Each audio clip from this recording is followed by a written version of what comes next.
Hello everyone, welcome to my channel. Before we begin, please like and subscribe to my channel and let me know in the comments where you're watching from and what time it is. I've been driving ambulances in rural Montana for about 8 years now. You see a lot of things in this job, some good, some bad, and some that just stick with you. This particular incident happened last winter, around 2:30 a.m. on a Tuesday night. I was working the graveyard shift out of Cascade County, covering the stretch between Great Falls and the smaller towns scattered along Highway 89. It was one of those brutally cold February nights where the temperature drops to -15 and the roads turn into sheets of black ice. Most people had the sense to stay home. I was parked outside a 24-hour gas station, halfway through a terrible cup of coffee, when the call came through. Dispatch said there'd been a single vehicle accident about 20 miles north, just past the town of Vaughan. A sedan had apparently gone off the road. The caller reported seeing the crash but didn't stop, said they'd call it in from the next town because their cell service was cutting out. Something about that already felt off to me. Why wouldn't you stop? But I didn't question it. I acknowledged the call, hit the lights, and headed north. The road was empty. I mean, completely empty. In 8 years, I'd never seen Highway 89 that deserted, even at this hour.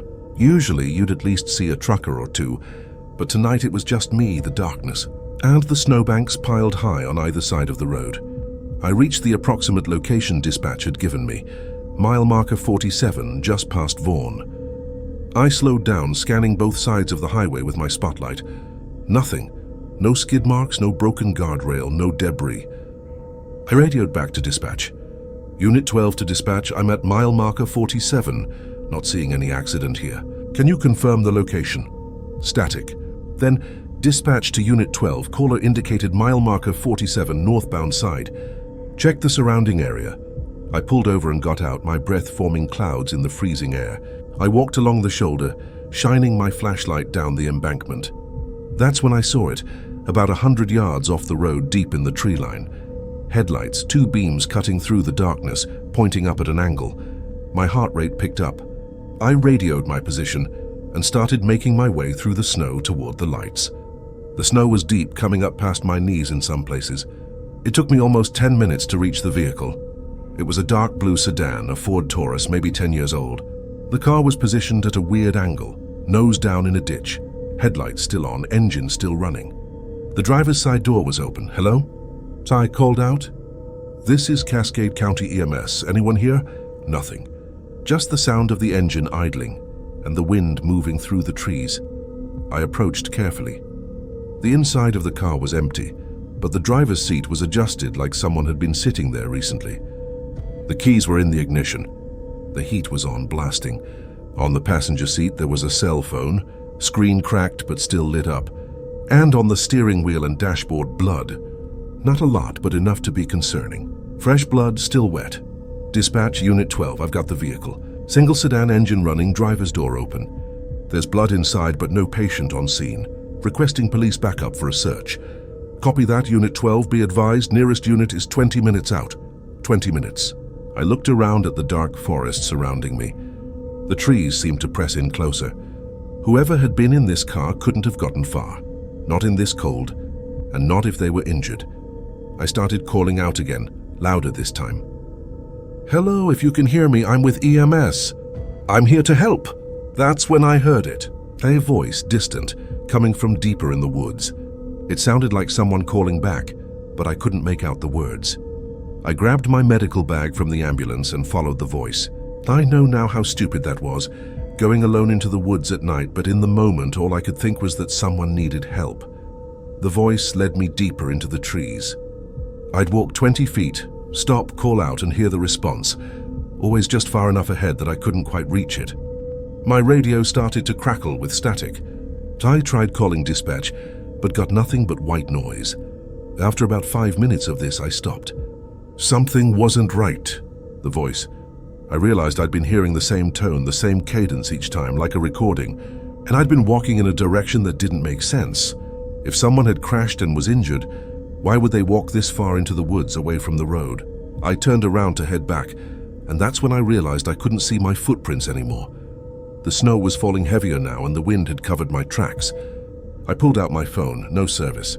I tried the radio again. Nothing but static, and faintly underneath it all, what sounded like that same voice I'd been following, coming through the speakers. My hands were shaking, and it wasn't from the cold. I picked a direction that I thought was back toward the road and started walking fast. The trees all looked the same. I'd been so focused on following that voice that I hadn't paid attention to landmarks. Then I saw lights ahead. Relief flooded through me. The ambulance. But as I got closer, I realized it wasn't my ambulance. It was the sedan, in the exact same position, engine still running, door still open. I'd walked in a circle. I ran then, panic overriding everything else. I crashed through the snow, branches tearing at my coat, until I finally broke out onto the shoulder of the highway. My ambulance was there right where I'd left it. I'd never been so happy to see that beat-up vehicle in my life. I jumped in, locked the doors, and radioed dispatch. This time it came through clear. Unit 12 to dispatch, I need immediate police response. Something's wrong out here. 2 sheriff's deputies arrived 15 minutes later. We went back to the sedan together. The car was there, but the blood was gone. The cell phone was gone. The engine had been turned off, keys removed, and the driver's door was closed. One of the deputies checked the license plate. The car had been reported stolen 3 days earlier from a town 60 miles away. It had been found abandoned on a different highway 2 days ago. That car shouldn't have been there at all. We never found who made the call to 911. Dispatch said the number showed up as unknown, and the voice had been distorted like a bad connection. I still work that route, but I don't respond to calls past mile marker 47 alone anymore. And sometimes late at night when I'm driving that stretch of highway, I swear I can see those headlights in the trees, still pointing up at that same angle. I never did find out who or what was calling to me from those woods. This happened to me about 3 years ago, when I was working nights for a private ambulance company in New Orleans, Louisiana. We mostly did inter-facility transports, moving patients from one hospital to another, nursing home runs, that kind of thing. Not as intense as 911 calls, but the overnight shifts could get strange. It was around 3 a.m. on a Thursday. My partner Mike and I got a call to pick up a patient from Tulane Medical Center and transport them to a long-term care facility in Metairie. The patient was a 72-year-old male, post-stroke, unresponsive but stable. Pretty routine stuff. We arrived at Tulane and the nurses gave us the rundown. The patient, Mr. LeBlanc, had suffered a major stroke 4 days earlier. He was alive, vitals were stable, but he was in what they called a persistent vegetative state. No response to stimuli, no eye movement, nothing. They'd kept him for observation, but now he was being transferred to long-term care since there wasn't much more they could do at the hospital. Mike and I loaded Mr. LeBlanc onto our stretcher. His eyes were closed, face slack, breathing assisted by a nasal cannula. I remember thinking he looked peaceful, in a sad sort of way. We secured him in the back of the ambulance. I climbed in to ride with him, and Mike got behind the wheel. The route from Tulane to the facility in Metairie takes about 25 minutes at that hour. We pulled out of the hospital bay and onto Tulane Avenue, heading toward I-10. I was sitting on the bench seat, filling out paperwork, occasionally glancing at the monitor to check Mr. LeBlanc's vitals. Everything was steady, heart rate in the 70s, oxygen saturation at 96%, blood pressure stable. We'd been driving for maybe 5 minutes when I looked up from my clipboard and happened to glance at Mr. LeBlanc. My heart nearly stopped. His eyes were open, wide open, and he was staring directly at me. I jerked back instinctively, nearly dropping my pen, but then I caught myself. I'd seen this before. Sometimes unresponsive patients' eyes would open reflexively. It didn't mean they were conscious. I took a breath and leaned forward to check his pupils with my pen light. That's when I noticed his eyes were tracking me, following my movement. "Mike," I called up to the front, trying to keep my voice steady. "Pull over for a second. What's wrong?" "Just pull over. I think our patient might be waking up."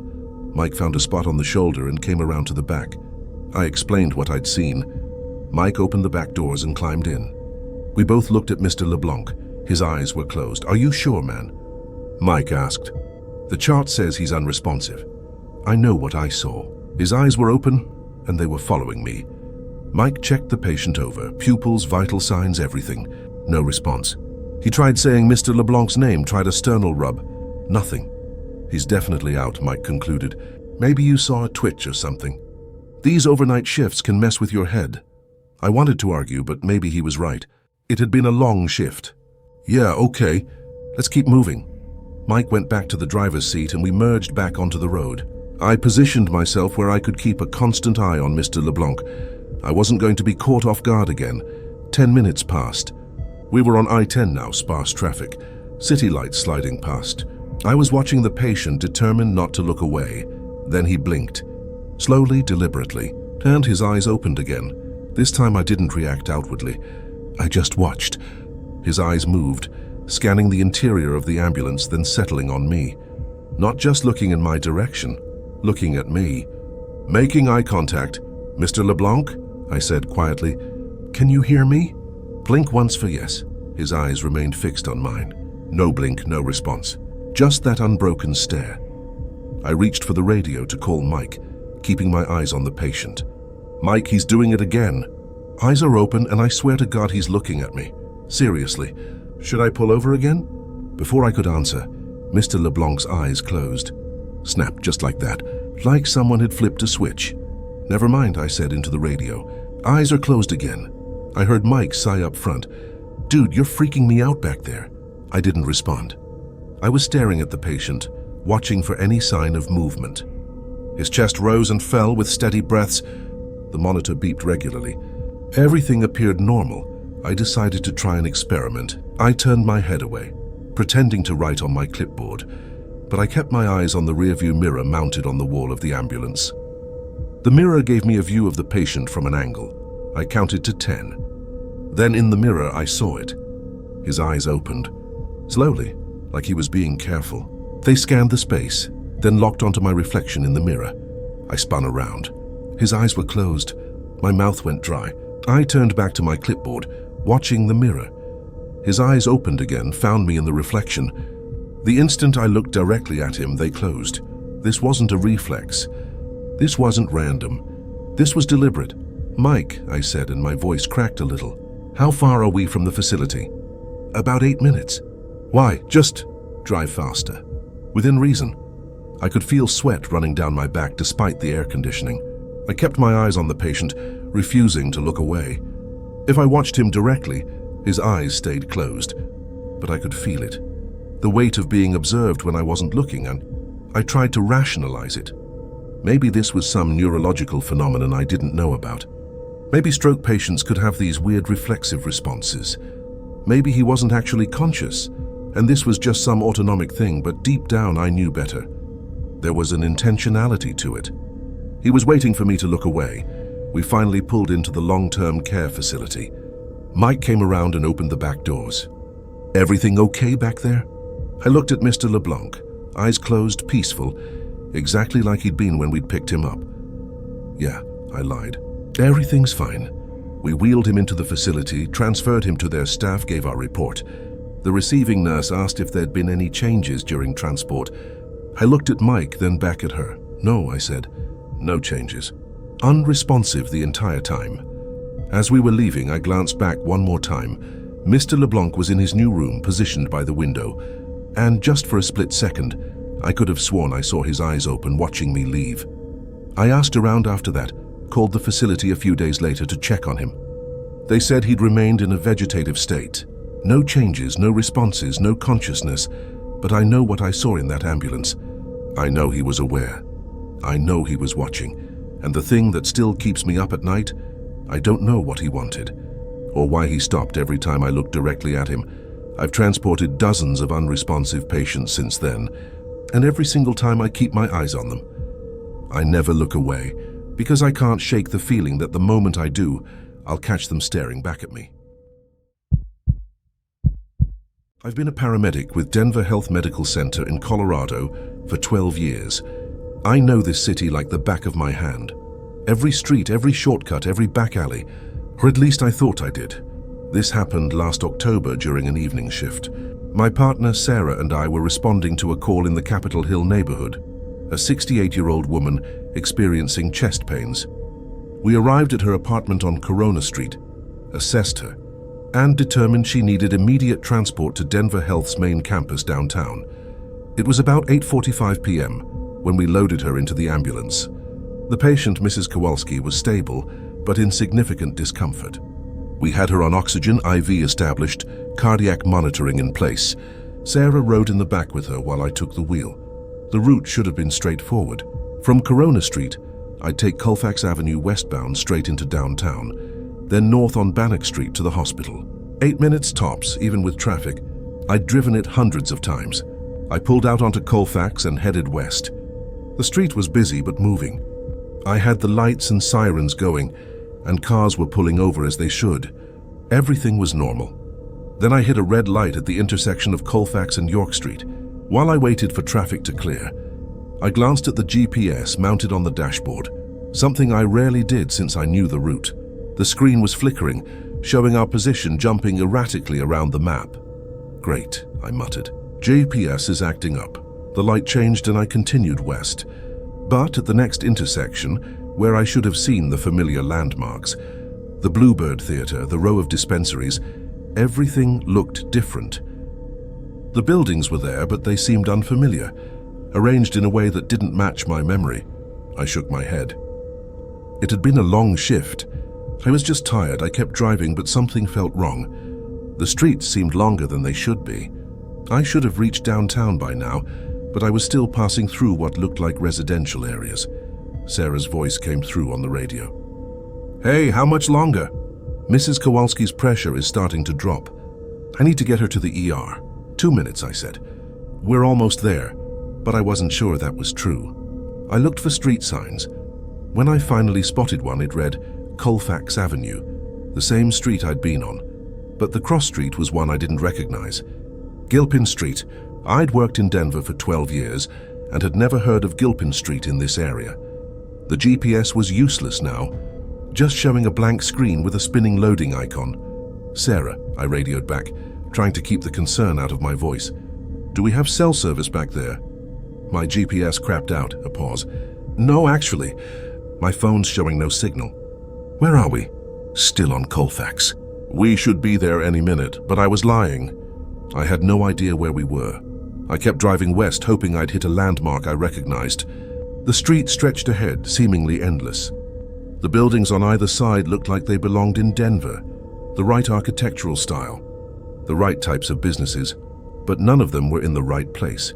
I passed a gas station that should have been on Broadway, but according to the street sign, I was still on Colfax. I passed a park that looked like Civic Center Park, but it was on the wrong side of the street. "Status update?" Sarah called. She sounded more worried now. "I'm trying to figure out our exact location," I admitted. "The streets aren't making sense."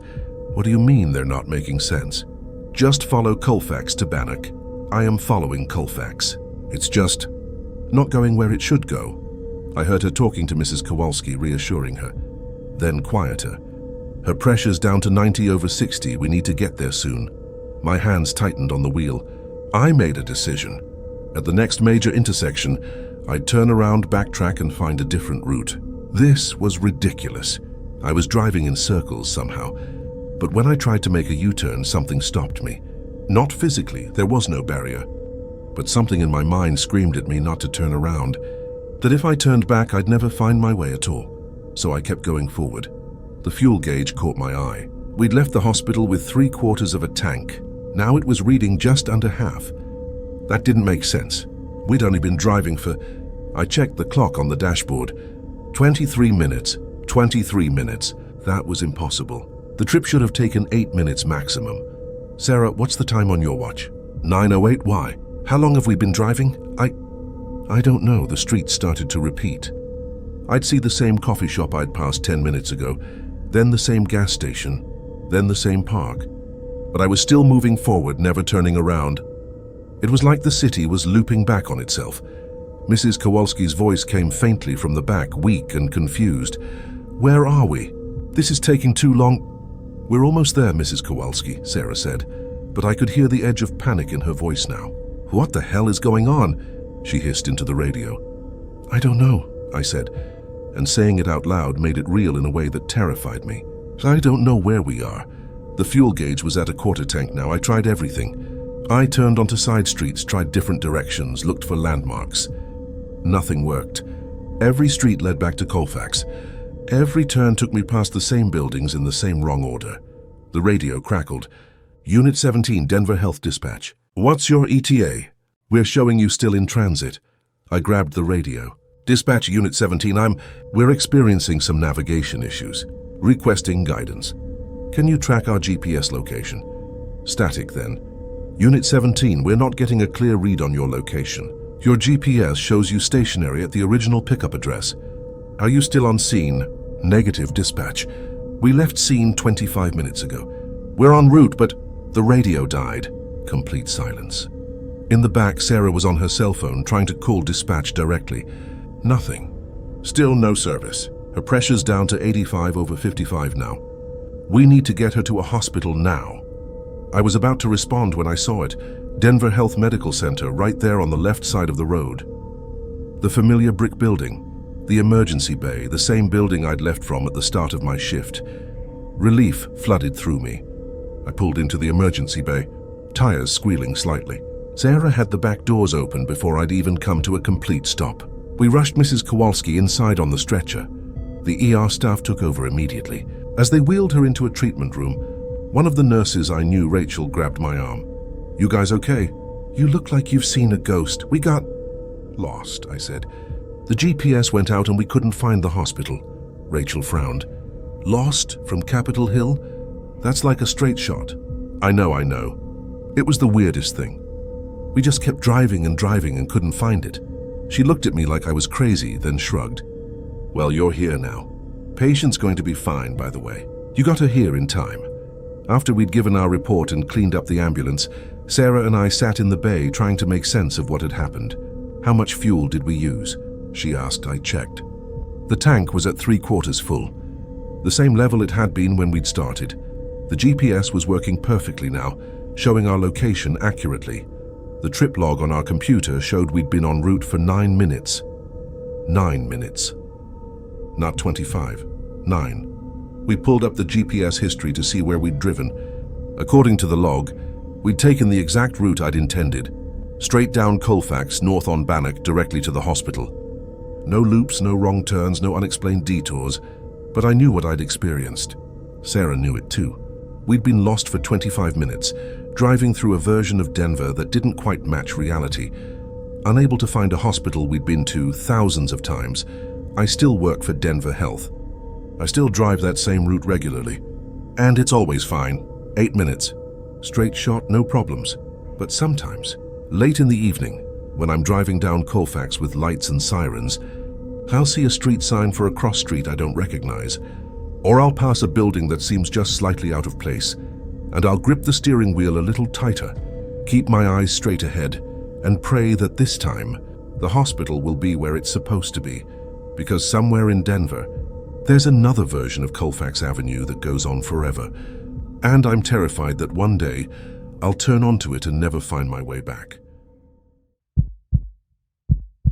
I worked as an EMT in Jacksonville, Florida, for about 6 years before I switched to nursing. This story is the main reason I don't work on ambulances anymore. It was a Tuesday afternoon in late July, brutally hot and humid like only Florida can be. My partner Deshawn and I were working a 12-hour shift that had been pretty quiet so far. Around 2:30 p.m., we got a call for a cardiac arrest at a senior living facility on the south side of town, Riverside Manor on San Marco Boulevard. We arrived within 6 minutes. The staff met us at the entrance and rushed us to a second-floor apartment. Inside, we found an elderly woman, maybe late 70s, lying in her recliner. A nurse from the facility was doing CPR. Found her like this about 8 minutes ago, the nurse said, breathing hard. No pulse, not breathing. I called 911 and started compressions immediately. Deshawn and I took over. I checked for a pulse, nothing. No breathing. Pupils fixed and dilated. We hooked her up to the monitor. Our systole, flatline. We worked her for about 10 minutes. CPR, intubation, IV access, medications. But there was nothing. She was gone. Probably had been before we even arrived. Deshawn and I exchanged a look. We both knew. The facility's nurse confirmed. That's Mrs. Brennan, Dorothy Brennan. She had advanced heart disease. DNR is on file, but we're required to call 911 anyway. Deshawn radioed our supervisor, explained the situation. After conferring with medical control, we got the order to cease resuscitation efforts. Time of death, 2:47 p.m. Here's where things start to get strange. The facility administrator asked if we could transport Mrs. Brennan to the hospital anyway. Something about procedures and documentation. Technically, we're not supposed to transport deceased patients. That's what the medical examiner is for. But sometimes, when it's a natural death with a DNR in place, hospitals will accept the body to make the paperwork easier for everyone involved. We called ahead to Memorial Hospital, explained the situation. They agreed to take her since she'd been under a doctor's care and had documented heart disease. So we loaded Mrs. Brennan onto our stretcher, covered her with a sheet and secured her in the back of the ambulance. Deshawn drove. I rode in the back, sitting on the bench seat across from the stretcher. Usually when transporting a deceased patient, I'd sit up front. There's not much point in monitoring someone who's already gone. But I needed to finish the paperwork, and I had all my stuff spread out in the back, so I stayed. The hospital was about 15 minutes away. We drove without lights or sirens, no emergency anymore. Just a routine, sad transport. I was filling out the run report on my clipboard, documenting everything we'd done. The back of the ambulance was quiet except for the sound of traffic outside and the occasional bump in the road. Then Mrs. Brennan spoke. "Where are we going?" I nearly jumped out of my skin. My clipboard clattered to the floor. I stared at the stretcher. The sheet had been covering her completely, but now it had shifted slightly. Through the opening, I could see her face. Her eyes were open, and she was looking around the ambulance with a confused expression. "Mrs. Brennan," I stammered. You're awake." This didn't make sense. We'd called her. She'd been dead. No pulse, no breathing, flat line on the monitor. I'd confirmed it myself, but here she was, apparently conscious and talking. I lurched forward to check her vitals. "Deshawn, pull over! The patient is conscious." "What, are you serious?" "Yes, pull over now." I reached for Mrs. Brennan's wrist to check for a pulse. Before I could touch her, she spoke again. "Who are you?" "Where's Bernard?" "Mrs. Brennan, I'm with Jacksonville Fire Rescue. You had a medical emergency, and we're taking you to the hospital. Just stay calm, okay? We're going to take care of you." Deshawn pulled over hard. I heard his door slam and then the back door swung open. "What's going on?" he asked. "She's conscious. She's talking." "I don't understand what—" I turned back to the stretcher. Mrs. Brennan's eyes were closed. The sheet was back in place, covering her completely, exactly like I'd left it. "Where is she talking?" Deshawn asked, climbing in. She was just... I pulled back the sheet. Mrs. Brennan's skin was waxy pale. Her jaw was slack. She was very obviously dead. Deshawn checked for a pulse. "Dude, there's nothing." "She's gone." "I know, but she was just talking. She asked me where we were going. She asked about someone named Bernard." Deshawn gave me a long look. "Man, it's hot. Maybe you're dehydrated or something. Have you been drinking enough water?" "I'm not dehydrated." I know what I heard, but doubt was already creeping in. Could I have imagined it? Maybe the stress, the heat, the sad situation, maybe my brain had played a trick on me. "Let's just get to the hospital," Deshawn said. "You want to ride up front with me?" "No, I'll stay back here. I need to finish this paperwork." Deshawn looked like he wanted to argue, but he just shook his head and closed the back doors. A moment later, we were moving again. I sat back on the bench, trying to calm my racing heart. I picked up my clipboard and forced myself to focus on the forms. 5 minutes passed. The back of the ambulance was quiet. I kept glancing at Mrs. Brennan, but she remained still under the sheet. Then so quietly I almost missed it. "It's so dark in here." My blood turned to ice. I slowly raised my eyes from the clipboard. The sheet was moving. Not much, just slightly. Like someone breathing underneath it. "Mrs. Brennan," I whispered. "Why is it so dark?" Her voice was muffled by the sheet. "Bernard, turn on a light." I couldn't move. I sat frozen, watching the sheet rise and fall in a gentle rhythm. This was impossible. She was dead. I'd confirmed it. Deshawn had confirmed it. The hospital had been notified that we were transporting a deceased patient, but she was breathing and talking. I should have checked her vitals again. I should have called out to Deshawn. I should have done something. But I couldn't. I was paralyzed with a fear I'd never experienced before. "Bernard?" Mrs. Brennan's voice came again, stronger now. "Why won't you answer me?" The sheet moved, like she was trying to sit up underneath it. "I'm scared, Bernard. Where are you?" I found my voice. "Mrs. Brennan, I'm here. It's okay, just stay calm." The movement under the sheet stopped. For a long moment there was silence, then, "You're not Bernard." "No, ma'am. I'm an EMT. We're taking you to—" "Where's Bernard?" Her voice had changed. It was sharper now, almost angry. "What did you do with Bernard?" "I don't know who Bernard is, Mrs. Brennan. What did you do with him?" The sheet thrashed violently. I pressed myself back against the ambulance wall, heart hammering. The stretcher restraints held, but Mrs. Brennan was moving underneath the sheet with impossible strength. "Deshawn!" I shouted. "Deshawn, stop the ambulance!" The violent movement stopped instantly. The sheet settled back down, motionless. The back doors opened. Deshawn climbed in again, looking irritated now. "Dude, what the hell?" She was moving. She was talking again, asking about Bernard, and then she got angry and I gestured at the stretcher. The sheet lay perfectly still. Deshawn walked over and pulled it back. Mrs. Brennan looked the same as before. Dead, unresponsive, cold skin, fixed pupils. Deshawn did a full assessment. No pulse, no breathing. No signs of life whatsoever. "Man, I'm calling dispatch," Deshawn said. "You need to get checked out when we get to the hospital." "You might be having a stroke or something." "I'm not having a stroke." She was moving and talking. "I swear to God." "Yeah, and I'm sitting 15 feet away in the driver's seat and hearing nothing. Dead people don't talk." We arrived at Memorial Hospital a few minutes later. We wheeled Mrs. Brennan into the morgue entrance, transferred her to their gurney, gave our report to the receiving nurse. Standard procedure. As we were leaving, I stopped and asked the nurse, "Do you know if Mrs. Brennan had any family? Specifically, someone named Bernard?"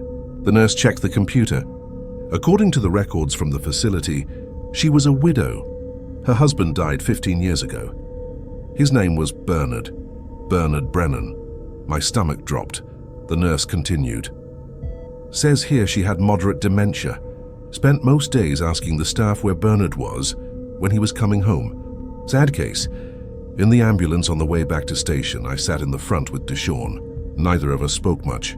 Finally, Deshawn said, "You really heard her talking?" "Yeah. What do you think happened?" "I don't know. But I did know, or at least I had a theory I didn't want to say out loud. I think Mrs. Brennan's consciousness, or whatever you want to call it, was still present for those few minutes after her body died. I think she was confused, disoriented, calling out for her husband. I think she genuinely didn't know she was dead. And I think when I told her I wasn't Bernard when she realized he wasn't there, that's when she finally understood what had happened to her. That's when she let go. I finished my shift, wrote my report, and went home. The next day I called Memorial to follow up. Mrs. Brennan's official time of death was listed as 2:47 p.m., exactly when we'd called it at the facility. I kept working on the ambulance for another 8 months, but every time I transported a deceased patient after that, I'd hear her voice in my head. "Where's Bernard?" I started making excuses to ride in the front whenever we had a deceased patient. My partners noticed, but nobody said anything. In EMS, everyone has their thing, the call that gets to them, the situation that they can't quite shake. About a month after the Mrs. Brennan incident, I was having a beer with Deshawn after shift. We'd avoided talking about it, but eventually he brought it up. "That call with the old lady," he said, staring at his drink. "The one who died at Riverside Manor, yeah? I need to tell you something." He looked uncomfortable. "When you yelled for me to stop the second time, when you said she was thrashing around, yeah? I heard something too, from up front. It was muffled, but it sounded like someone yelling. A woman's voice, and the ambulance shifted like someone was moving around back there." He took a long drink, but when I came back to check, there was nothing. So I convinced myself I'd imagined it, that it was just the road or maybe a car passing us or whatever. We sat in silence for a while. "You think she was really there?" I finally asked. "Like her spirit or something?" Deshawn shrugged. "Man, I don't know. I grew up going to church every Sunday, and my grandma used to tell stories about spirits not knowing they'd passed on, wandering around confused. I always thought it was just stories." He looked at me. "But after that call, I don't know what I believe anymore. I handed in my resignation 6 months later, told my supervisor I was going back to school for nursing, which was true. But the real reason was that I couldn't shake the feeling that every time I transported a deceased patient, they might still be there somehow, conscious and confused, calling out for loved ones who were long gone. I'm a nurse now, working in a hospital ICU in Atlanta. I've been present for a lot of deaths in this job too, but somehow it feels different. When someone dies in the ICU, they're surrounded by family most of the time. There's closure, goodbyes, a sense of completion. Mrs. Brennan died alone in her recliner, waiting for a husband who'd been gone for 15 years. And I think part of her kept waiting even after her heart stopped, even after we loaded her into that ambulance. Sometimes I wonder if she ever found him. I hope she did. There's a footnote to this story that still bothers me. About a year after I'd moved to Atlanta, I was back in Jacksonville visiting family. On a whim, I drove past Riverside Manor. The building was still there, but it had been converted to regular apartments. I pulled into the parking lot and sat there for a minute, looking up at the second-floor windows. A woman came out of the building walking a small dog. I rolled down my window. "Excuse me," I called out. "This used to be a senior living facility, right?" "Yeah, closed down about 6 months ago," she said, walking over. "I got a great deal on my apartment because of it. Some people think it's creepy living in an old folks' home, but it doesn't bother me." "Why did it close?" She leaned in conspiratorially. "From what I heard, they had a lot of residents dying, which I guess is normal, right? But the staff kept reporting weird stuff. Voices, things moving, call buttons going off in rooms where people had died. Half the employees quit within a few months. Eventually, the owners just shut it down. Couldn't keep staff." My hands tightened on the steering wheel. "Do you ever hear anything? In your apartment?" "Nuss, it's quiet. Well, except for Mrs. Chen in 2C. She's got dementia, poor thing. Sometimes at night I hear her calling out for her husband. Keeps me up sometimes, but what can you do?" She smiled sadly. "Getting old is rough." "Yeah," I said quietly. "It really is." I drove away and didn't look back, but I think about that conversation sometimes. Late at night when I can't sleep, I think about Mrs. Chen in apartment 2C calling out for her husband. I wonder which apartment Mrs. Brennan lived in. I wonder if it was 2C, and I wonder if Mrs. Chen is really the one doing the calling. Some questions don't have answers.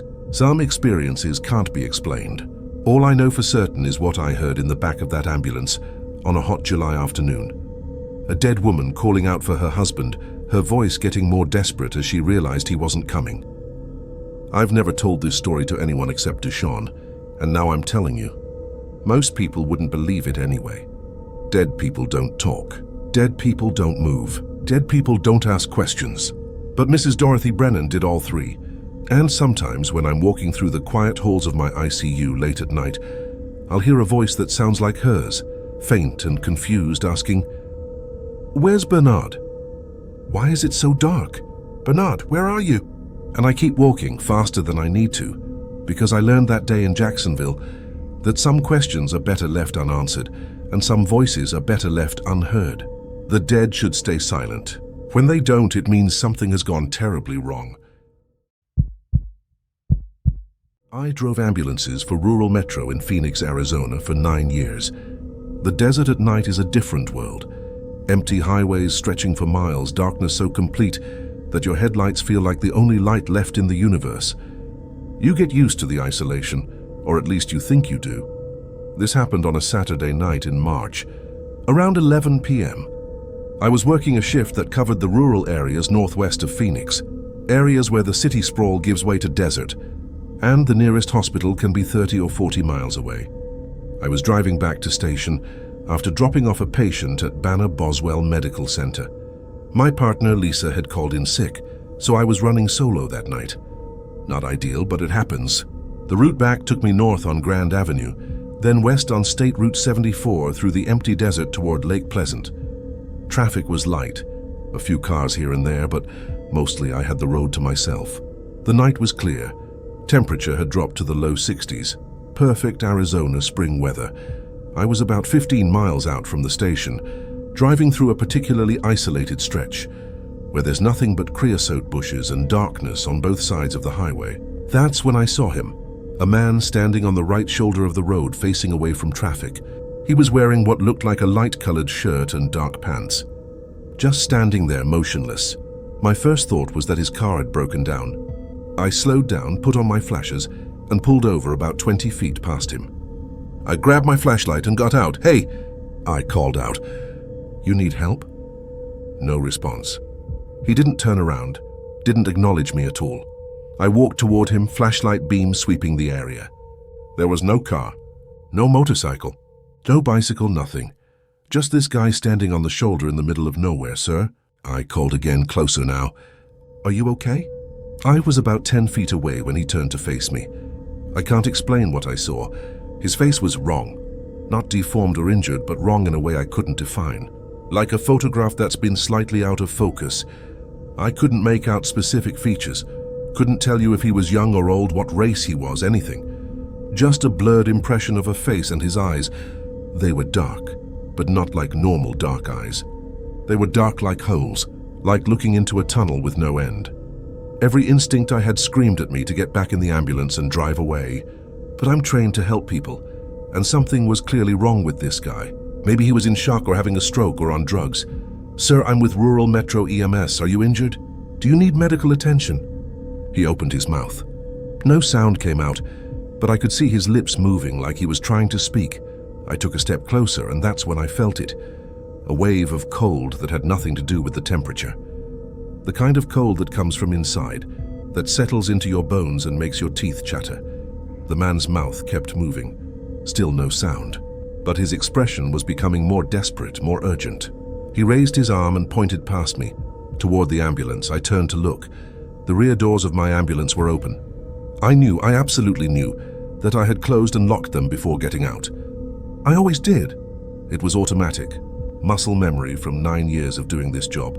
But they were open now. Both doors swung wide, the interior lights casting a yellow glow onto the pavement. What the? I started walking back toward the ambulance, and that's when I heard it. A sound coming from inside. Shuffling. Movement. Like someone was in there. I broke into a run, flashlight raised like a weapon. If some homeless person had climbed in while I was distracted, they were about to have a very bad night. I reached the doors and shined my light inside. Empty. Completely empty. Nothing out of place, no sign that anyone had been in there. But the doors were definitely open, and I knew I'd locked them. I turned back to the man on the shoulder, ready to demand an explanation.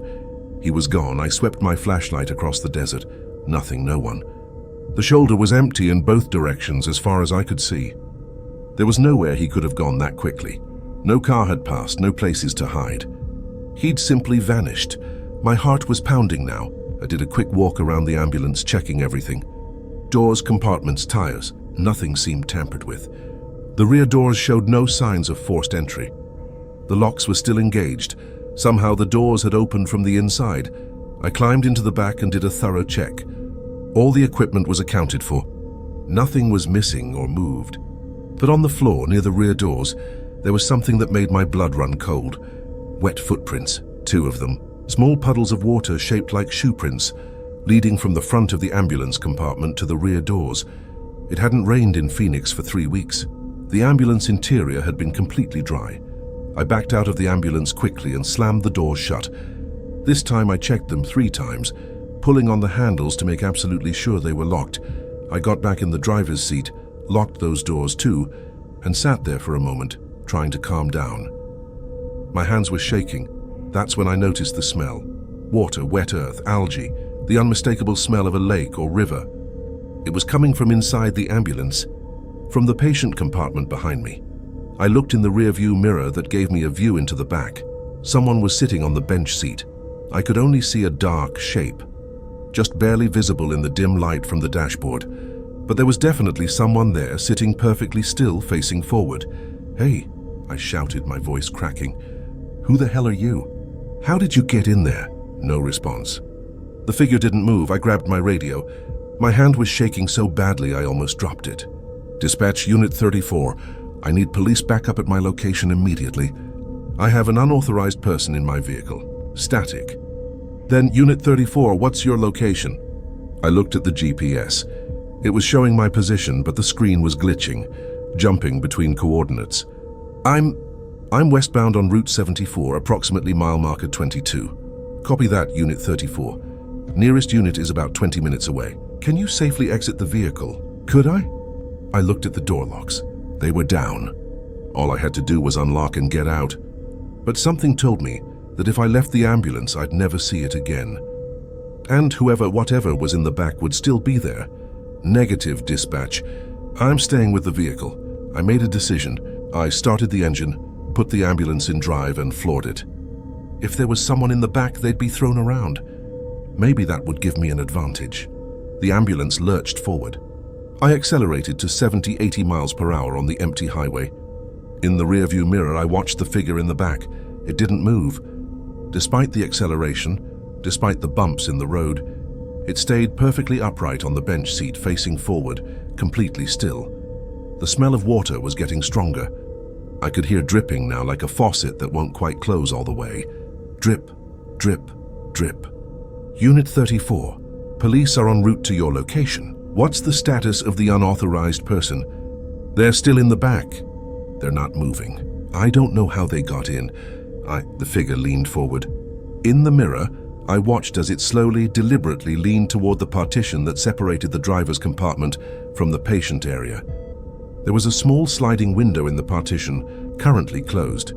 The figure reached out and knocked on the window. 3 slow, deliberate knocks. Knock, knock, knock. I nearly drove off the road. My hands jerked the wheel and the ambulance swerved across the center line before I regained control. 3 more knocks. Knock, knock, knock. What do you want? I shouted at the mirror. What the fuck do you want? The figure reached for the sliding window and began to open it. I watched in the mirror as the window slid back inch by inch. When it was fully open, I could see more clearly. It was a man, I think, wearing soaked clothes, water dripping from his hair, his skin pale and pruned like he'd been submerged for days. He leaned toward the opening and whispered something. I couldn't make out the words over the sound of the engine and the wind, but I heard the tone, desperate, pleading. Then he said it louder. Lake Pleasant. Take me to Lake Pleasant. Lake Pleasant. The reservoir was about 10 miles ahead off the highway. I'd driven past it 1,000 times. I'm not taking you anywhere, I said, my voice shaking. I'm driving to the police station. They'll be waiting for us. The man in the back shook his head slowly. Water dripped from his hair onto the floor with soft pattering sounds. Lake Pleasant, he repeated. I need to go home. Who are you? How did you get in here? Please? His voice was hollow, echoing like he was speaking from the bottom of a well. I've been trying to get home for so long. Please take me to Lake Pleasant. I looked ahead. The turnoff for Lake Pleasant Regional Park was coming up in about 2 miles. If I passed it and kept going toward town, toward the police station, what would happen? I glanced in the mirror again. The man was still there, water pooling around his feet, staring at me through the opening with eyes that reflected no light. What happens if I don't? I asked. He didn't answer. He just slowly reached up and grabbed the edges of the window opening. His fingers were white and wrinkled, and they moved with a jerky, unnatural motion. He started pulling himself through the opening toward the driver's compartment. The opening was too small. No one could fit through it, but his body moved in ways that weren't right, compressing and contorting as he pulled himself through inch by impossible inch. Okay, I shouted. Okay, I'll take you. Just stop, please stop. He paused, half his body through the opening, his face now visible just over my shoulder. Up close, I could see that his skin wasn't just pale. It had the gray, bloated look of a drowning victim. His eyes were filmed over, and there was debris in his hair. Weeds. Lake weeds. Lake Pleasant, he whispered, and his breath smelled like stagnant water. The turnoff was ahead. I took it, leaving the highway and heading down the dark road toward the lake. The man pulled himself back through the window into the patient compartment. In the mirror, I watched him return to his position on the bench seat. The road wound through the dark desert. No other cars, no lights except my headlights cutting through the darkness. The GPS was still glitching, but I knew the way. I'd been out here before on calls. Boating accidents, diving accidents, occasional drownings. The words stuck in my mind. I looked at the man in the mirror again, really looked at him. The bloated skin, the lake weeds, the pruned fingers, the desperate need to get to Lake Pleasant. Did you drown? I asked quietly. No response. When did you drown? Still nothing. Just that hollow stare and the constant dripping of water. I reached the park entrance. The gate was closed, the park closed at sunset, but I drove around the barrier, following the road down toward the marina. I didn't know what else to do. The road ended at a parking lot overlooking the water. I pulled in and stopped the ambulance, leaving the engine running. In the mirror, the man stood up from the bench seat. He moved toward the rear doors. This time they opened without him touching them, swinging wide to reveal the dark water beyond. He paused in the doorway and looked back at me. For just a moment, his face came into focus. He was young, maybe mid-20s. Hispanic features, kind eyes. A normal person who'd had something terrible happen to him. "Thank you," he said, and his voice sounded almost normal. Human. Then he stepped out of the ambulance and walked toward the water. I watched through my side mirror as he moved across the parking lot, his wet footsteps leaving dark marks on the concrete. When he reached the water's edge, he didn't slow down. He just kept walking into the lake, the water rising up his legs, his waist, his chest.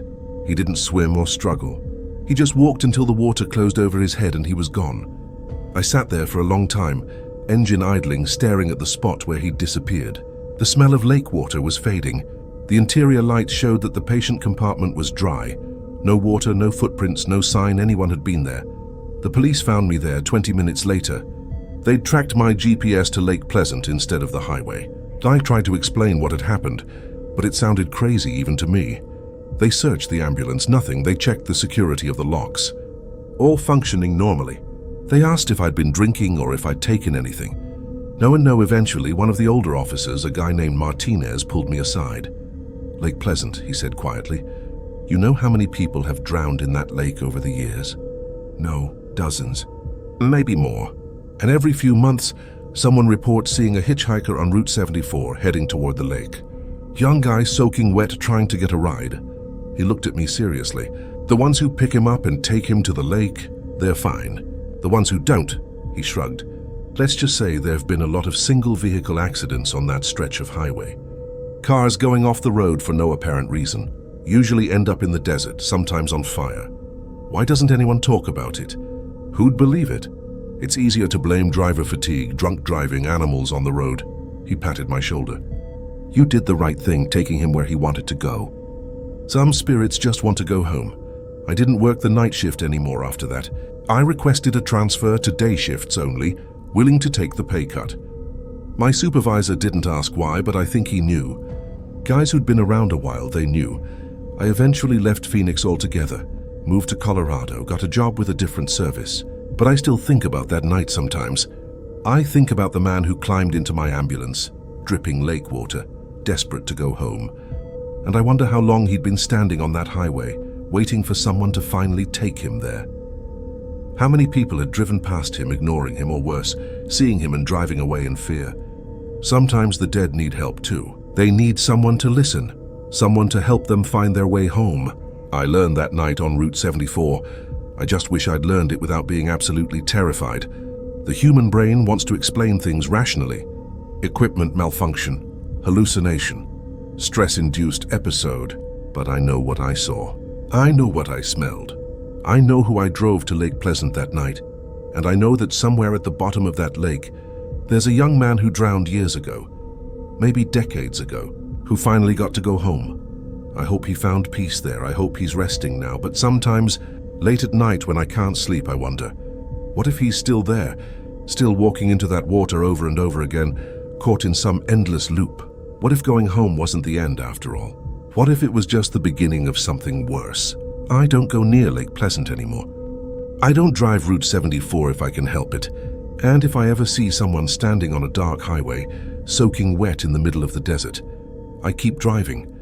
Some passengers are better left on the side of the road. I worked dispatch for about 3 years before I moved to actually driving ambulances in Boston, Massachusetts.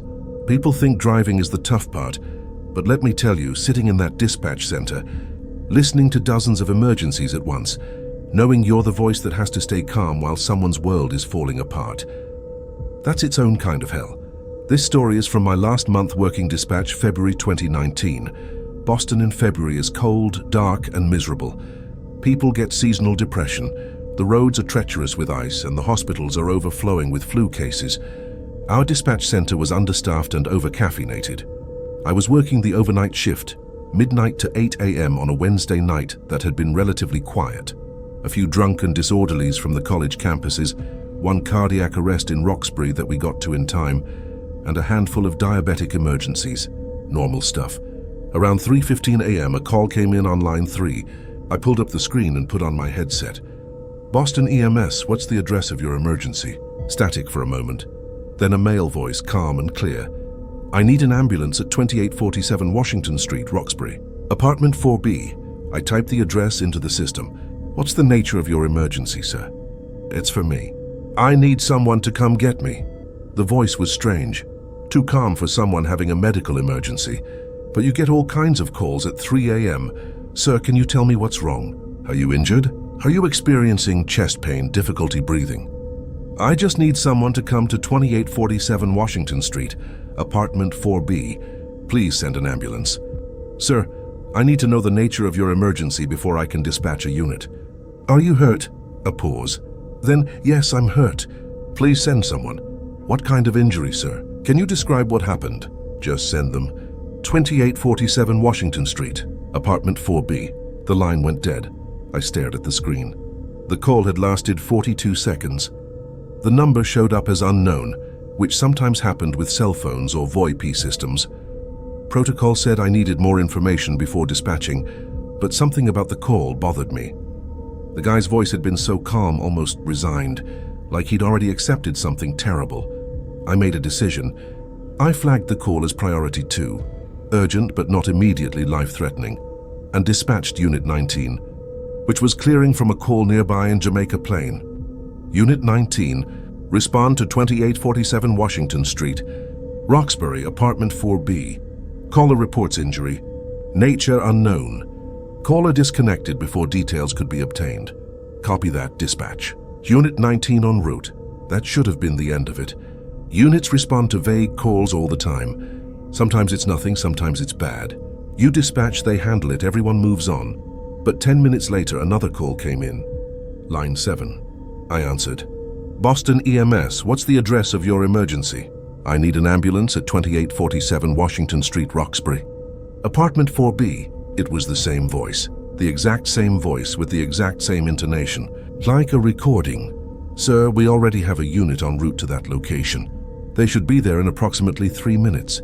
Please send an ambulance to 2847 Washington Street, apartment 4B." "Sir, as I just said, we have..." The line went dead again. I felt a chill run down my spine. I pulled up the call log. The first call had come from an unknown number. This second call also showed as unknown, but the system registered it as a different call entirely. Not a callback, a new call. Maybe the guy had hung up and called back, I thought. Maybe he was panicking and not listening to me. I radioed Unit 19. "Unit 19, be advised, received a second call from same location. Caller disconnected again. Unable to get additional information." "Copy that. We're pulling up now." I listened to their radio traffic. This was part of the job. Monitoring units, making sure everyone was safe and accounted for. Dispatch Unit 19 on scene at 2847 Washington. Building appears to be a 3-story apartment complex. Lights are off in what appears to be apartment 4B. Copy Unit 19. We're making entry to the building. Exterior door is unsecured. A few minutes of silence. Then, dispatch, we're at apartment 4B, door is closed. Knocking now, I waited. Standard procedure. Knock, announce yourself, wait for response, no answer at the door. Knocking again, announcing EMS, more silence. Dispatch, still no answer. The apartment is dark, no sounds from inside. Do we have any additional information from the caller? Negative, Unit 19. Caller only stated he was injured and disconnected both times. Copy. We're going to try the building manager. While Unit 19 was working on getting into the apartment, another call came in. Line 3 again. My hand hesitated over the button before I answered. "Boston EMS, what's the address of your emergency?" "I need an ambulance at 2847 Washington Street, Roxbury." "Apartment 4B." The same voice, exactly the same. Every word, every pause, identical to the previous 2 calls. "Sir, we have paramedics at your location right now. They're outside your door. Can you let them in? Please send an ambulance to 2847 Washington Street, apartment 4B. Sir, paramedics are at your door right now. Open the door. 2847 Washington Street. Apartment 4B. Who are you? What is your name? The line went dead. My supervisor, Karen, noticed me staring at my screen. She walked over. Everything okay? I don't know. I've gotten 3 calls from the same address in the last 15 minutes. Same voice, same words, but the guy won't respond to my questions. He just keeps repeating the address. Karen frowned and pulled up the call log on her screen. 3 calls from unknown numbers? Yeah, and Unit 19 is on scene right now, but nobody's answering the door at the apartment. Could be a psych case, or someone having a stroke. Sometimes they can only say certain phrases. Or could be a prank. It doesn't sound like a prank. On the radio, Unit 19 came back. Dispatch. Building manager is opening the door now. Karen and I both listened. We're entering apartment 4B, lights on in the hallway, announcing ourselves. Hello, Boston EMS. A pause. Apartment appears empty. Small 1-bedroom layout. Checking the bedroom now. Another pause, longer this time, then in a different tone. Dispatch, we've got something here. Send police. Send police now. Karen grabbed her mic. Unit 19, what's your status? Do you need assistance?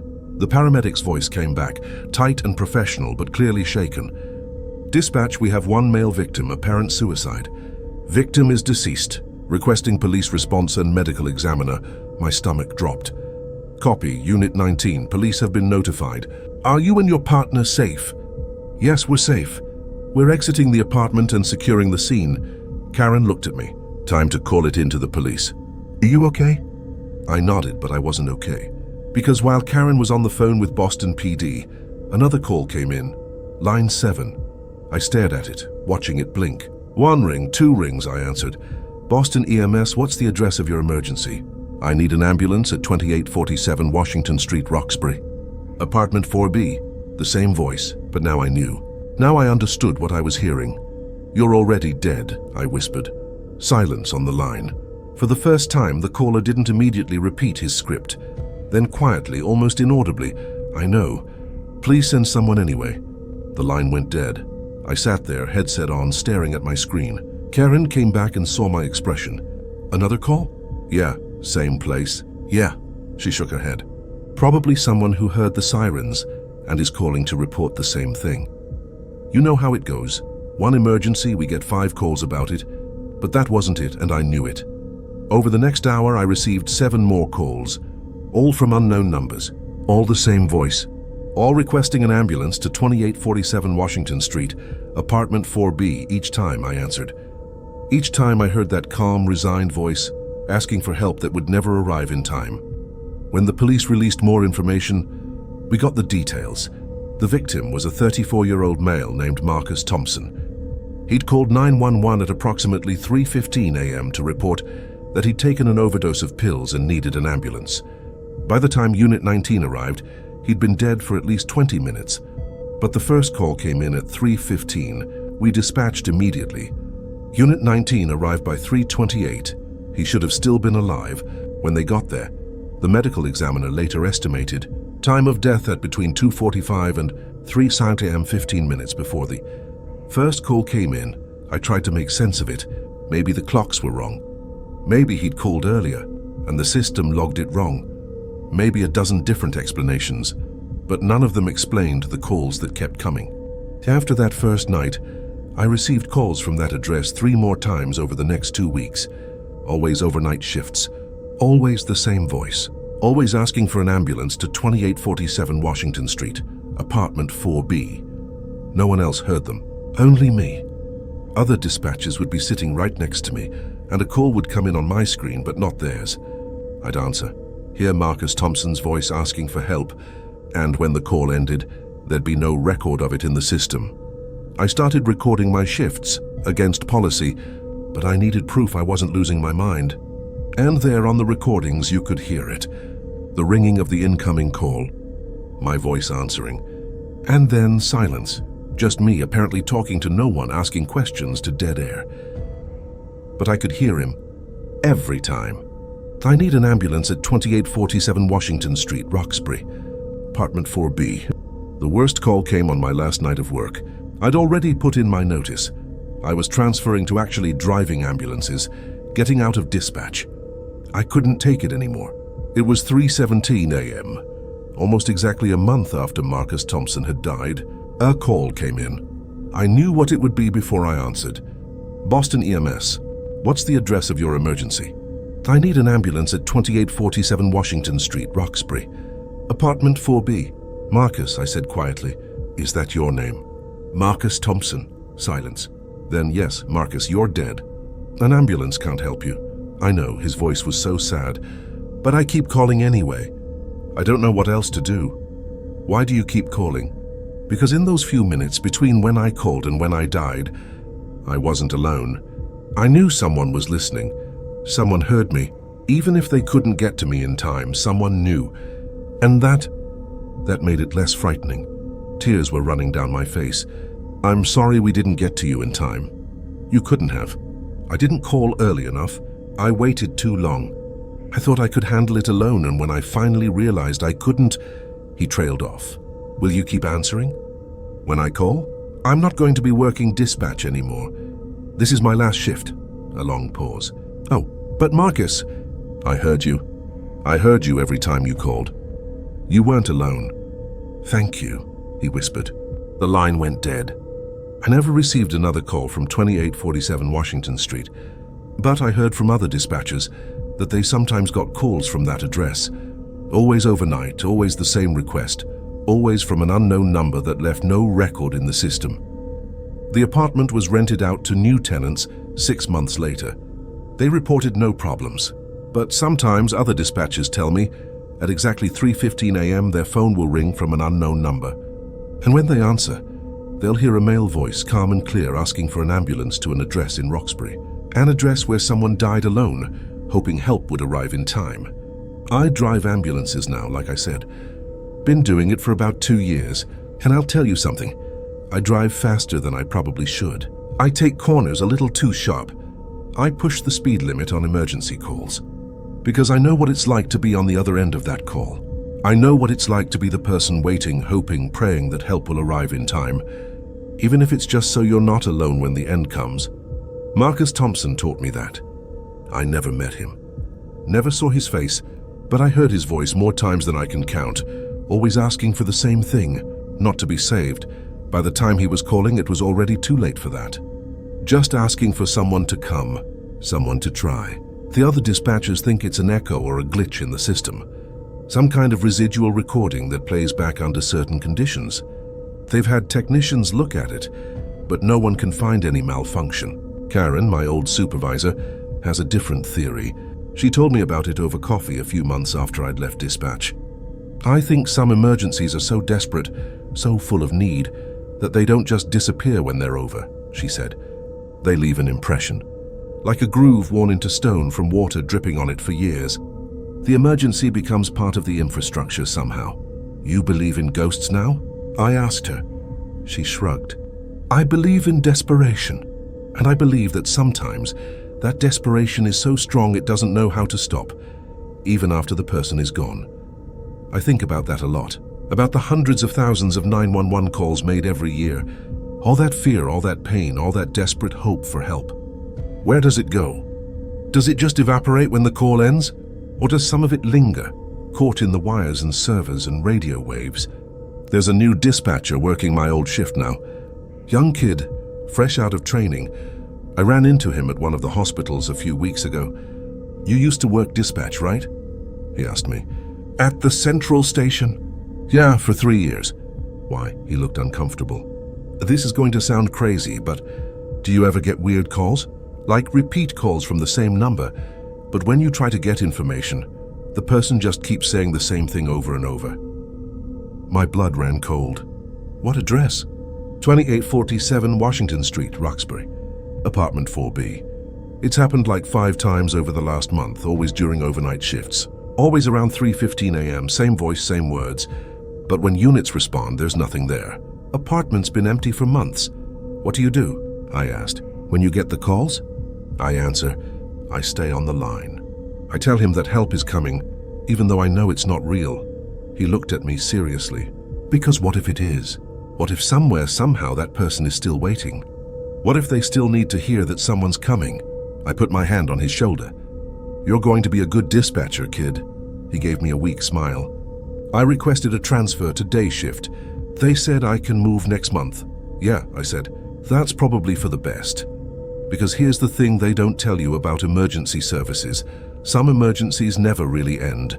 Some calls keep coming through long after the crisis is over. Some voices keep asking for help even after they're gone. And someone has to answer. Someone has to stay on the line and say, help is coming. You're not alone. Even if it's a lie.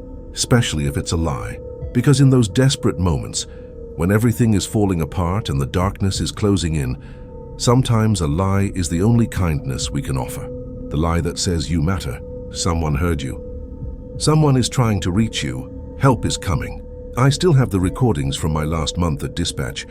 I know I'm not supposed to, but I kept them. Sometimes late at night when I can't sleep, I listen to them. You can hear the phone ringing on the recording. You can hear me answering, Boston EMS, what's the address of your emergency? And then silence. Just silence and my voice asking questions to no one.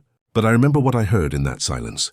I remember Marcus Thompson's voice, calm and resigned, asking for an ambulance that would arrive too late. I remember the last thing he said to me, thank you. And I wonder, I'll probably wonder for the rest of my life if answering those calls did anything. If somehow in whatever place he ended up, Marcus Thompson knows that someone heard him, that someone answered every time he called, that he wasn't alone even at the end. I hope so, God, I hope so. Because if those calls taught me anything, it's that being heard, even if help can't arrive in time, matters. It matters more than we can possibly understand. So when I'm driving my ambulance now and I get a call that sounds off, or desperate or strange, I don't question it. I respond. I drive fast, I show up, because maybe it's real and maybe it's not. Maybe it's someone who needs help now, or maybe it's an echo of someone who needed help long ago. But either way, someone is calling, and someone needs to answer. That's the job. That's always been the job, even when the calls come from the dead, especially when they come from the dead. I've been a paramedic with King County Medic 1 in Seattle, Washington for 15 years. In that time, I've pronounced more deaths than I can count. Cardiac arrests, overdoses, traumas, end-stage cancer patients. Death becomes routine in this job, or at least it's supposed to. You learn certain things about death when you see it as often as we do. You learn what it looks like, how the body changes in those first minutes and hours. You learn that sometimes people's eyes stay open when they die, and that it's perfectly normal. The eyelids are muscles, and when the body shuts down, they just stop working. So open eyes on a deceased patient shouldn't bother me. It's happened dozens of times. You just close them gently before you transport or before the family comes to say goodbye. Simple, respectful. But what happened last November? That wasn't normal. That wasn't anything I'd ever experienced before or since. It was a Thursday night. Around 11:30 p.m., my partner James and I were dispatched to a residential home in the Ballard neighborhood for an unresponsive male, 67 years old. The call came from his adult daughter, who'd stopped by to check on him. We arrived at a well-kept house on a quiet street. The daughter, maybe 40 years old, met us at the door. She was crying but trying to hold it together. "It's my dad," she said. "I came by because he wasn't answering his phone." I found him in his chair. I think he's gone." We followed her into a small living room. The man was sitting in a recliner facing a TV that was still on, showing the late news with the volume muted. He was wearing a bathrobe and slippers, reading glasses still perched on his nose, a book open on his lap. I approached and did a quick assessment. No pulse, no breathing. Skin was cool but not yet cold. Fixed and dilated pupils. He'd been dead for maybe an hour, possibly two. His eyes were closed. I remember that specifically. I noted it in my initial assessment. Elderly male, appears deceased, eyes closed, sitting in recliner. James was getting information from the daughter in the next room. Medical history, medications, any prior health problems. I stayed with the deceased, starting the documentation we'd need for the death certificate. The man's name was Robert Chen. According to his daughter, he'd had some heart problems, but nothing too serious. He lived alone since his wife had passed 3 years earlier. No reason to suspect anything unusual. I radioed for the medical examiner to respond for a natural death. Then I went to join James and the daughter to go over paperwork. Did your father have any advance directives? James was asking. A DNR order? Yes, he has a DNR. He made all that very clear after Mom died. He said when it was his time he wanted to go peacefully, no heroic measures. I'm very sorry for your loss, I told her. It looks like he went peacefully. He was just sitting in his chair, probably fell asleep and his heart stopped. That's as good as it gets if there is such a thing. She nodded, wiping her eyes. That's what he would have wanted. He always said he hoped he'd go just like that, in his chair at home. We spent about 10 minutes going over the necessary forms and procedures. The medical examiner was about 30 minutes out. We explained that we'd stay with her father until they arrived, that this was standard procedure for an unattended death, even though everything pointed to natural causes. Can I see him again? She asked. Before they take him? Of course, James said. Take all the time you need. She went into the living room. James and I stayed in the hallway, giving her privacy but remaining close by. That's when I heard her gasp. His eyes, she said, her voice rising. His eyes are open. James and I exchanged a glance and went into the living room. The daughter was standing next to her father's chair, staring at him. Robert Chen's eyes were open, wide open, staring straight ahead at the television. That's normal, I said, though my heart rate had picked up. Sometimes after death, the eyelids can open. The muscles relax, but that wasn't right. Eyelids don't open after death. They can stay open if they were open at the time of death, but they don't spontaneously open later. I'd never seen that happen. They were closed, the daughter said. When I found him, his eyes were closed. I know they were closed. You're in shock, James said gently. It's easy to misremember details when you're upset, but it's okay. This is normal. I walked over to the body to close the eyes. As I reached out, I looked at Robert Chen's face. He was staring at the television, but the angle was wrong. When I'd first assessed him, his head had been tilted back slightly against the headrest, chin up. Now his head was upright, face forward, eyes level with the screen. James, I said quietly. Come here for a second. James came over. I pointed at the body's position. Does this look the same as when we got here? He studied it. I think so. Why? His head. Was it tilted back or straight up? I don't know, man. I didn't pay that much attention. Does it matter? It shouldn't matter. Bodies don't move after death, except for settling or occasional muscle twitches in the first few minutes. But Robert Chen had been dead for at least an hour before we arrived. There should be no movement at all. I reached out and gently closed his eyes. The eyelids moved easily, no resistance. I held them closed for a moment, then released. Thank you, the daughter said softly. We stepped back. James was talking to her about the next steps. The medical examiner would arrive, they'd do a quick examination, then transport the body to the morgue. Since there were no suspicious circumstances, it would be a quick process. She could call a funeral home in the morning. I was only half listening. I was watching Robert Chen still sitting in his chair, eyes now closed exactly as he should be. Then his eyes opened. Not slowly. Not a gradual opening. They just opened, snap, like someone had flipped a switch. Did you see that? I said sharply. James and the daughter turned to look. See what? His eyes. They just opened again. The daughter made a small, frightened sound.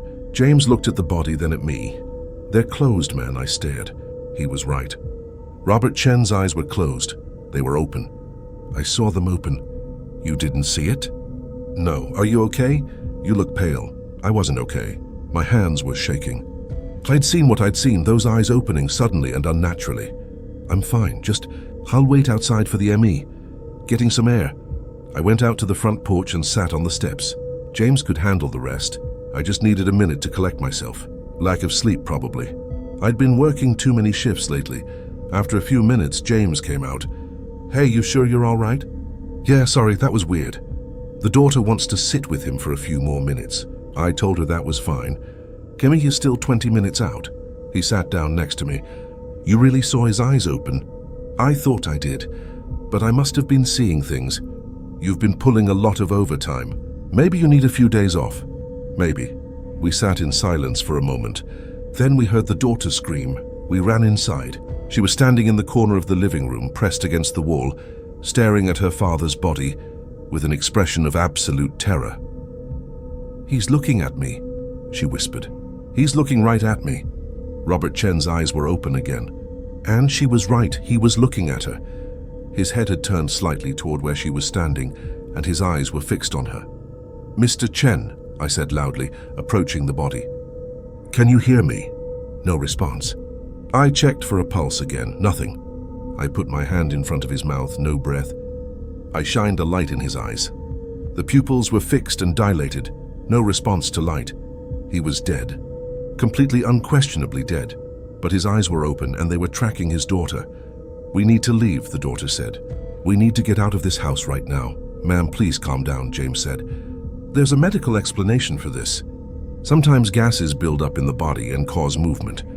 Or muscle twitches can—" "His eyes are following me," she shouted. "Look at him. He's watching me."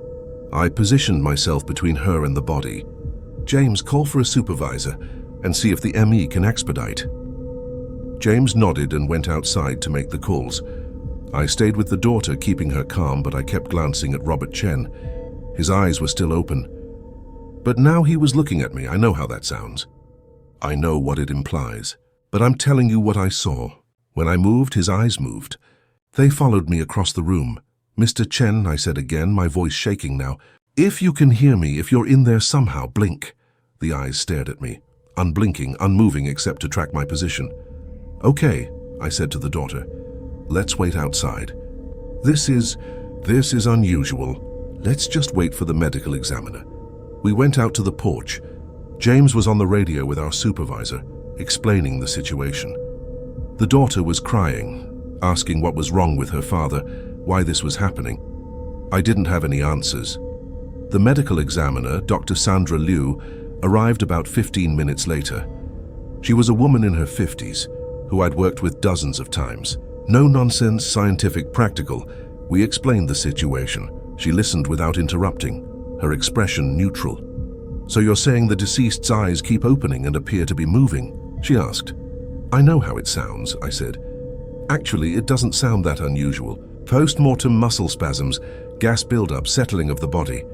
All of these can cause minor movements. The eyes opening could be ligament relaxation. The apparent tracking movement is probably your brain creating patterns that aren't really there. We're wired to see faces and interpret eye contact, so we sometimes see intention where there's only random movement." That made sense. It was rational, scientific. "Let me examine the body," she said. We followed her inside. The daughter stayed on the porch. She refused to go back in. Dr. Liu approached Robert Chen's body professionally, putting on gloves, pulling out her examination equipment. She checked for pulse, breathing, response, all the same things I'd done. "Definitely deceased," she confirmed. "Rigor hasn't set in yet, so I'd estimate time of death was within the last 2 to 3 hours. Likely cardiac event given his history." She stopped. "His eyes are closed," she said. James and I looked. She was right. "They were closed. They were open a minute ago," I said. "When we were outside." Dr. Liu studied the body for a long moment. Then she did something I'd never seen a medical examiner do. She reached out and opened Robert Chen's eyelids, holding them open with her fingers. "If there's residual muscle activity, causing them to open and close, we should see some resistance or movement," she said. She held the eyes open for about 10 seconds. Then she released them. They stayed open, see? Just ligament relaxation. They'll stay however you position them. No mysterious force opening and closing them. She turned away to fill out her preliminary report. As she did, I watched Robert Chen's face. His eyes closed, slowly, deliberately, like someone going to sleep. Then they opened again and looked directly at me. Dr. Liu turned back around. "All right, I'm going to call for transport," and she stopped. She was looking at the body, at the open eyes. "I just closed those," she said quietly. "I know." We stood there in silence, both of us staring at Robert Chen. "This isn't possible," Dr. Liu said, but her voice wavered. She approached the body again. This time she didn't touch it. She just observed the eyes were moving. Definitely, undeniably moving. They looked at Dr. Liu, then at me, then at James, then back to Dr. Liu. Slow, deliberate movements. "Tracking each of us, Mr. Chen," Dr. Liu said in a professional voice. "If you can hear me and you are conscious, you need to give us a sign. Move your hand." Make a sound. Something to indicate you're aware. Nothing. Just those eyes moving from person to person. Dr. Liu pulled out a stethoscope and listened to his chest for a full minute. No heartbeat. No breath sounds. He's dead. Then why are his eyes moving? James asked. Nobody had an answer. Dr. Liu made a decision. I'm calling for transport to the medical examiner's office. I want him in a controlled environment where we can do a proper examination. There's something neurological happening here that I don't understand. The transport team arrived 20 minutes later, 2 techs from the medical examiner's office. We briefed them on the situation. They looked skeptical until they saw it for themselves. Robert Chen's eyes, open and moving, watching each of us in turn. They loaded him onto their gurney, strapped him down and covered him with a sheet, though they didn't cover his face, which I found odd. As they were wheeling him out, one of the techs said, "His eyes just closed." We looked. Under the sheet, his eyes were indeed closed. They wheeled him out to their van. We followed. Along with Dr. Liu, the daughter was still on the porch. As they passed her, she screamed, his eyes. "They're open! He's looking at me again!" We all saw it this time. Under the thin sheet, the shape of his face and the dark spots where his eyes were open, staring up through the fabric at his daughter. "Get him in the van," Dr. Liu ordered. Now. They loaded him quickly and closed the doors. Through the van's rear windows, we could see the stretcher with the covered body. The sheet moved, not like wind, like something underneath it was sitting up. "Drive," Dr. Liu told them. "Go straight to the facility." The van pulled away. We stood there watching it disappear down the street. Dr. Liu turned to me. "I'm going to follow them. You 3 should go back to your station. File your report. I'll be in touch." "What do you think is happening?" I asked. She shook her head. "I don't know. But I'm going to find out." We never heard from Dr. Liu directly. 3 days later, our supervisor called James and me into his office. "I got the report from the medical examiner's office on the Robert Chen case," he said, reading from a document. "Subject was determined to have died of cardiac arrest, consistent with his known heart condition. Time of death estimated between 9:30 and 10 p.m. Natural causes, no suspicious circumstances." "That's it?" I asked. "Nothing about the eyes?" Our supervisor looked at us for a long moment. "The report mentions that the responding paramedics and ME observed some minor post-mortem muscle activity, which is normal and not uncommon. Nothing unusual. Sir, his eyes were moving. They were tracking us. We all saw it. The report says there was minor muscle activity that may have given the appearance of movement. Dr. Liu attributes it to a combination of post-mortem phenomena and observer expectation. Bias." "That's bullshit," James said. "We know what we saw." Our supervisor leaned back in his chair. "Off the record, Dr. Liu called me personally. She asked me to have you both come see her at the ME's office when you get a chance. She said there were some findings that she wanted to discuss with you privately. We went to the medical examiner's office the next day. Dr. Liu met us in a conference room, not her usual examination area. "Thank you for coming," she said. She looked tired, like she hadn't slept. "I wanted to talk to you about the Chen case. What happened?" I asked. "After you took him?" She was quiet for a moment. During transport to our facility, the techs reported continued movement, the eyes opening and closing, the head turning slightly. When they arrived, they brought him directly to an examination room and called me in immediately. And I performed a thorough examination. Mr. Chen was deceased. No vital signs whatsoever, but his eyes continued to open periodically, and they moved. I documented it. I took video. Can we see it? She shook her head. The video was reviewed by my superiors and our consulting neurologist. Their official determination was that I'd recorded normal post-mortem activity and misinterpreted it. They deleted the files. They deleted evidence. They deleted what they determined was not evidence of anything unusual, just unfortunate timing that made normal processes look abnormal. "You don't believe that," James said. "No," she admitted. "I don't, because it didn't stop when we got him here." His eyes kept opening for almost 6 hours. Opening, moving, looking at whoever was in the room. There were 4 of us who witnessed it. We all saw the same thing. So what was it? Dr. Liu pulled out a file folder. Inside was a single sheet of paper, which she slid across the table to us. It was a medical report. I skimmed it, not understanding most of the technical language, until I got to one section near the end. Subject's brain activity ceased approximately 2 to 3 hours prior to ME examination. However, optical nerve activity continued for approximately 6 hours post-mortem, finally ceasing at 6:47 a.m. Cause unknown. Phenomenon not observed in literature. The optical nerves stayed active, Dr. Liu explained. The part of the nervous system that controls eye movement. Even though his brain was dead, even though his heart had stopped, those nerves kept firing. How is that possible? It shouldn't be. When the brain dies, everything should shut down. But in Mr. Chen's case, for some reason, that specific part of his nervous system continued to function for hours. So his eyes could still move, could still respond to visual stimuli in some basic reflexive way. He was watching us, I said. No, Dr. Liu said firmly. He wasn't conscious. There was no brain activity, no awareness. What we saw was just residual nervous system activity. Reflex movements, nothing more. But she didn't sound convinced. Where is he now? James asked. He was cremated yesterday, per his daughter's wishes. It's over.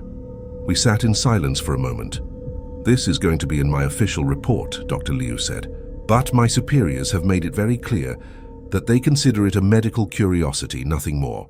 No need for further investigation. No need to alarm the public about some extremely rare post-mortem phenomenon.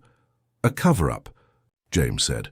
A pragmatic decision not to create panic over something that has a medical explanation, even if that explanation is incomplete. She stood up. I wanted you to know the truth, or at least as much of the truth as I was able to determine. And I wanted to say, thank you for not thinking I was crazy, for seeing what I saw and confirming I wasn't imagining it. As we were leaving, I turned back. Dr. Liu, one more question. When did his eyes finally stop moving? 6:47 a.m. What happened at that exact moment? She looked uncomfortable. His daughter called. She'd gotten home and found something her father had left for her, a video message he'd recorded the day before his death. In it, he said goodbye, told her he loved her, told her not to grieve too long because he'd be fine. And the daughter played the video at 6:45 a.m. At 6:47, according to her phone's metadata, she sent a text message. Just 2 words, goodbye, Dad. I felt chills run down my spine. You're saying... I'm not saying anything, Dr. Liu interrupted. I'm telling you facts. Robert Chen's optical nerve activity ceased at 6:47 m. His daughter said goodbye at 6:47. Faisam, these are coincidental facts that have no causal relationship. But we all knew better. Robert Chen had kept his eyes open for hours after his death, watching, waiting, and only when his daughter finally said goodbye, only when she acknowledged his passing and released him, did those eyes finally close for the last time. I still think about that case. I've seen hundreds of deaths since then, and I've never seen anything like it again. Medical professionals will tell you it was a fluke, a 1 in a million neurological quirk, but I was there. I saw those eyes open and close, saw them track movement, saw them watch us.